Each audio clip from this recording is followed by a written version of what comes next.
Bismillahirrahmanirrahim. Assalamualaikum warahmatullahi wabarakatuh. Selamat pagi, salam sejahtera bagi kita semua. Bersama saya Bening Santurba, CGD Angkatan 9, dan dengan Ibu Nur Hamidah SPD, Kepala Sekolah dari SD Negeri 10 6224 Kerapu, Kecamatan Dolomasyu, Kabupaten Sedang Berada.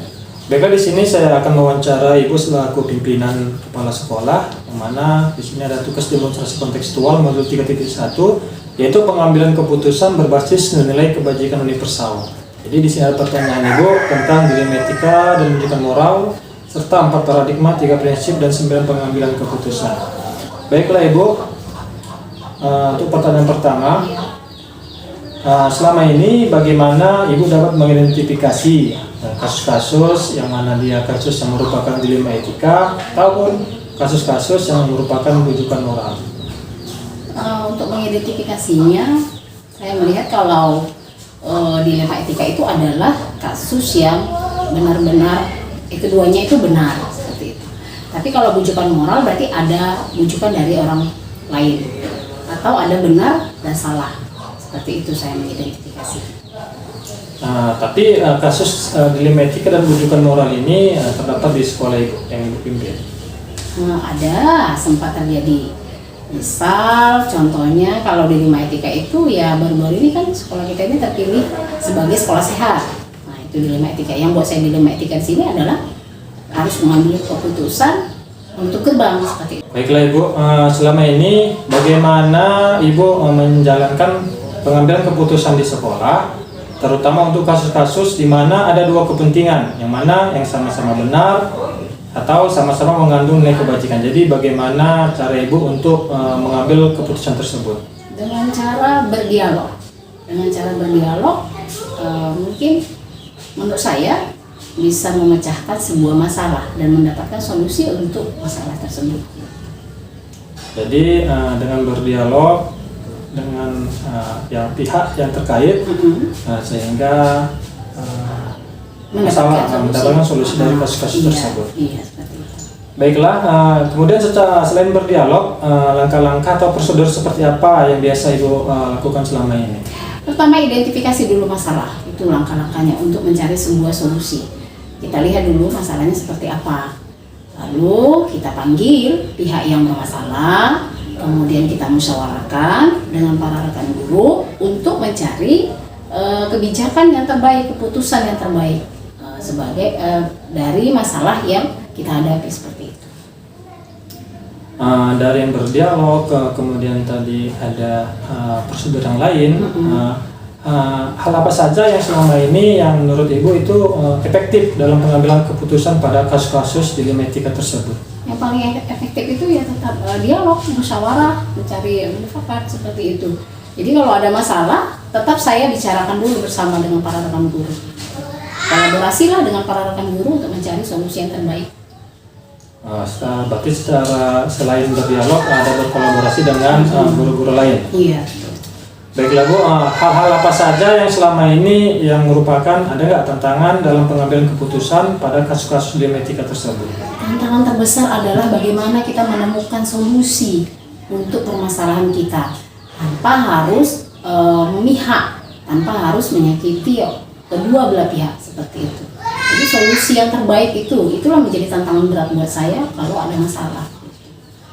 Berarti tantangan di sini istilahnya tidak ada satu pihak yang merasa dirugikan maupun diuntungkan. Iya, benar sekali. Oke, baiklah Ibu, apakah ada Ibu memiliki sebuah waktu tertentu di mana sebuah penyelesaian kasus dilema etika itu diselesaikan di tempat atau ada menunggu atau jadwal untuk menyelesaikannya? Kemudian bagaimana prosedur yang Ibu jalankan? Kalau jadwal mungkin tidak ada, kecuali kita lihat dulu kasusnya seperti apa. Kalau dia kasusnya benar terjadi pada saat itu, bisa kita selesaikan di saat itu juga, kita selesaikan. Tapi kalau tidak, mungkin kita butuh waktu. Nah itulah baru yang kita gunakan jadwal. Kita lihatlah kasusnya dulu seperti apa. Berarti tergantung dengan kasus yang ada. Iya. Kemudian dengan waktu-waktu yang diperlukan. Ya. Kemudian adakah seseorang atau faktor-faktor apa yang selama ini untuk mencari solusi dari kasus tersebut yang mempermudah atau membantu Ibu dalam pengambilan keputusan dalam kasus-kasus dilema etika? Faktor pendukung utamanya itu adalah para rekan guru di sekolah tempat saya bekerja. Karena SD tidak punya wakil kepala sekolah. Jadi kalau ada masalah, maka saya kumpulkan rekan guru untuk memecahkan masalah tersebut dan mencari solusi yang terbaik seperti itu. Berarti berkolaborasi dengan bawahan sebagai pimpinan tidak ada masalah Bu ya? Iya. Kemudian terakhir Ibu, dari semua hal yang telah Ibu sampaikan, dari tadi berdialog, kemudian berkolaborasi, kemudian ada lagi prosedur yang lain, pembelajaran apa yang dapat Ibu ambil dari pengalaman Ibu mengambil keputusan dilema etika? Iya, pembelajaran yang saya dapat ambil itu adalah tanggung jawab. Jadi seorang pimpinan itu benar-benar harus bertanggung jawab atas keputusan yang diambilnya dari setiap permasalahan yang terjadi di sekolah. Itu yang paling penting. Karena nggak hari ini diambil keputusan, besok sudah nggak ingat lagi, dilupakan. Tapi harus ditanggung jawab, apalagi untuk kemajuan jangka panjang ke depannya untuk sekolah ini seperti itu. Berarti dengan mempertimbangkan dengan jangka panjang seperti Iya. itu. Baiklah, terima kasih Ibu telah menjawab wawancara dari saya sebagai Cidi Bangran 9. Iya. Selebihnya saya mohon maaf kalau ada kesalahan. Saya akhiri. Assalamualaikum warahmatullahi wabarakatuh. Waalaikumsalam warahmatullahi wabarakatuh. Bismillahirrahmanirrahim. Assalamualaikum warahmatullahi wabarakatuh. Selamat siang, salam sejahtera bagi kita semua, salam dan bahagia. Baiklah, di sini saya dengan Bining Sangkurba, GP Angkatan 9, dan dengan Ibu Rahmawati, sebagai Ibu di mana Bu? Kepala SD Negeri 104313 Sarangkuang, Kecamatan Dalumasem. Baiklah, pada hari ini saya akan mewawancara Ibu yaitu tentang demonstrasi kontekstual modul 3.1 tentang pengambilan keputusan berbasis nilai-nilai kebajikan sebagai pemimpin, yang mana yang telah dipelajari dalam CGP yaitu dilema etika dan rujukan moral, kemudian serta 4 paradigma dilema etika, 3 prinsip dilema etika, dan 9 langkah pengujian dilema etika tersebut. Baiklah, Ibu, di sini saya ingin bertanya terkait dengan kasus-kasus yang terdapat di sekolah Ibu atau maupun di tentang pendidikan. Yang pertama yaitu bagaimana Ibu dapat mengidentifikasi kasus-kasus yang mana itu dilema etika atau yang mana itu bujukan moral. Dilema etika ya, dilema etika itu adalah sebuah kasus yang menurut kita dia memiliki pemahaman makanya sama-sama benar gitu, dari sisi yang sama-sama katanya benar, tidak menyalahi aturan. Kalau bujukan moral seperti yang kita pahami bahwa itu adalah di satu sisi benar dan di sebelahnya itu adalah tidak benar, melanggar hukum. Jadi itu maksud di sini dilema etika itu benar dengan benar. Iya. Berarti bujukan moral itu ya seharusnya yang berdampak negatif. Iya. Dan Seperti itu. berarti dilema etika dan bujukan moral itu terdapatlah di sekolah Ibu seperti itu. Iya. Baiklah Bu, yang untuk yang kedua, selama ini bagaimana Ibu menjalankan pengambilan keputusan di sekolah, terutama untuk kasus-kasus di mana ada dua kepentingan yang sama-sama benar dan sama-sama mengandung nilai kebajikan. Jadi bagaimana cara Ibu untuk mengambil keputusan tersebut? Pertama kita identifikasi terlebih dahulu permasalahan seperti apa, kita pahami bagaimana itu permasalahannya, kita panggil guru yang bersangkutan. Setelah diidentifikasi, kita pahami di mana apa penyebab terjadinya permasalahan tersebut, kenapa sampai terjadi sedemikian rupa, barulah kita sama-sama untuk menemukan solusi yang terbaik untuk menyelesaikan masalah yang telah terjadi tersebut. Baiklah Bu, berarti kita cari identifikasi masalah, akar masalahnya apa, baru kita berdialog dengan guru tersebut, musyawarah. Oke, baiklah Bu. Kemudian langkah-langkah atau prosedur seperti apa yang bisa Ibu lakukan selama ini? Tadi kan cuma identifikasi masalah, terus langkah-langkah seterusnya bagaimana sampai dia solusi itu kasus-kasus tersebut selesai gitu. Ada dialog khusus dulu antara saya dengan yang bermasalah tadi. Misalnya ada 2 orang yang kita panggil, kedua orang itu tadi kan kita cari permasalahannya apa, kita adakan dialog khusus. Kalau misalnya hanya saja saya tidak dapat menemukan solusi yang terbaik untuk permasalahan tersebut, saya akan panggil rekan-rekan yang lain untuk bermusyawarah kita untuk bisa membantu menemukan solusi untuk mereka berdua. Seperti itu biasanya. Berarti setelah berdialog khusus, jika itu dirasa kurang, maka diajarkan musyawarah pada rekan-rekan guru yang lain. Nah, baiklah Bu. Kemudian hal-hal apa saja yang selama ini Ibu anggap efektif dalam pengambilan keputusan pada kasus-kasus dilema etika? Nah, jadi di antara tahapan-tahapan tadi yang paling efektif yang mana gitu? Tadilah Pak, bermusyawarah gitu bersama untuk menemukan mufakat gitu kan penyelesaiannya, karena kalau hanya saya dan yang bermasalah agak kurang efektif. Tapi kalau kita libatkan guru yang lain, senior yang lain, biasanya permasalahan itu lebih menemukan solusi yang terbaik itu tanpa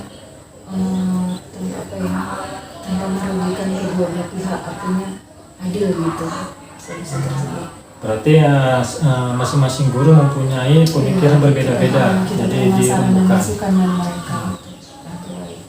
Kemudian Ibu, hal-hal apa saja yang selama ini yang merupakan tantangan dalam pengambilan keputusan dan kasus-kasus dilema etika? Atau apakah ada yang sebelah pihak yang merasa dirugikan atau sebelah pihak yang merasa diuntungkan? Bagaimana Bu? Apa tantangannya? Ya, tantangannya itu tadi Pak, kalaupun misalnya keputusan mutlak dari saya sendiri kan rasanya nanti kurang fair bagi kedua belah pihak. Jadi masalahnya kalau kita ambil ataupun kita mintai saran atau masukan dari rekan yang lain, makanya kita harus musyawarah gitu, musyawarah bersama untuk sama-sama bisa menemukan solusi terbaik gitu untuk memecahkan masalah tersebut. Saya rasa yang lebih efektif itu tadi, kita ambil musyawarah untuk mencari suara yang terbaik ataupun mufakat bersama. Berarti tantangan di sini kita tidak mau melihat seseorang itu merasa dirugikan seperti itu. Jadi kita adakan mufakat. Baiklah Bu. Kemudian apakah Ibu memiliki sebuah tatkala atau jadwal tertentu dalam sebuah penyelesaian kasus? Apakah Ibu bisa menyelesaikan di tempat atau nantilah kita buat jadwal untuk menyelesaikannya? Jadi bentuk atau proses seperti apa yang Ibu jalankan? Jadi misalnya ada sebuah kasus, apakah Ibu langsung bisa tindak di tempat ataukah bisa nanti dibuat dijadwalkan? Nah, jadi bagaimana prosedur yang Ibu jalankan gitu? Biasanya sih begitu ada permasalahan kita langsung selesaikan pada saat itu juga gitu. Jadi kita nggak tunda-tunda atau nantilah kita nggak mau permasalahan itu makin berlanjut. Kalau kita diamkan kan makin tambah panjang, jadi secepatnya lah kita selesaikan gitu. Berarti semakin cepat semakin ya pada bagus. saat hari itu juga lah kita selesaikan, coba menyelesaikannya. Jadi tidak berlarut-larut seperti itu Bu, ya. Kita coba untuk berlama-lama. Adakah seseorang atau faktor-faktor apa yang selama ini yang mempermudah Ibu atau membantu Ibu dalam mengambil keputusan dalam kasus-kasus dilema etika? Apakah ada seseorang atau faktor-faktor itu atau faktor lain? Ada Bu? Kadang-kadang dengan permasalahannya sih Pak, kalau kira-kira bisa saya temukan sendiri solusinya atau bisa saya bicarakan sendiri solusinya dengan masalah tadi, ya selesai. Tapi kalau misalnya saya butuh juga orang lain yang mungkin saya panggil, ya enggak dikatakan mantu saya sih, tapi ya yang saya tuakan lah di sekolah itu, karena kan bisa dibilang mungkin saya lebih junior, kan ada yang lebih senior di sekolah saya itu tadi, saya panggil Pak itu atau jangan untuk bantu. Berarti yang lebih senior atau yang lebih banyak makan garam gitu, Jadi sudah yang pernah mengalami masalah tersebut. yang menurut kita tuakan apa di situ, di sekolah itu. Baiklah Bu, untuk yang terakhir dari yang semua telah Ibu sampaikan, istilahnya pembelajaran apa yang bisa Ibu petik dari pengalaman Ibu untuk mengambil keputusan? Mengambil keputusan, kita tetap mengidentifikasi permasalahan itu bagaimana Pak, apakah bisa kita selesaikan dengan hasil keputusan saya sendiri secara individu, atau mungkin kita butuh penyelesaian yang melibatkan juga orang lain atau rekan-rekan yang lain seperti itu, karena tidak semuanya bisa kita selesaikan sendiri. Baiklah, berarti kita identifikasi dulu, baru kita cari pihak-pihak terkait yang bisa membantu memudahkan kita untuk menangani kasus-kasus dilema etika tersebut. Baiklah Ibu, terima kasih atas waktunya. Demikian wawancara bersama Kepala Sekolah, pimpinan dari SD Samangtua. Kami ucapkan terima kasih. Wassalamualaikum warahmatullahi wabarakatuh. Waalaikumsalam warahmatullahi wabarakatuh. Oke. Baiklah, setelah mewawancarai dua kepala sekolah, di sini saya menemukan hal menarik. Yang pertama itu, masing-masing kepala sekolah mempunyai cara untuk mengambil keputusan dengan juga mempertimbangkan nilai-nilai kebajikan universal. Jadi tidak lari dari hal tersebut. Kemudian di samping itu, terdapat juga penyelesaian paradigma, yaitu rasa keadilan dengan rasa kasihan, dan ada juga tadi dengan jangka pendek dan jangka panjang. Kemudian untuk prinsipnya yaitu berbasis rasa peduli. Tapi belum ada unsur-unsur 9 pengambilan keputusan dilema etika tersebut. Jadi sekian dari saya, refleksi yang dapat saya ambil dari kedua wawancara tersebut. Saya kira, Assalamualaikum warahmatullahi wabarakatuh.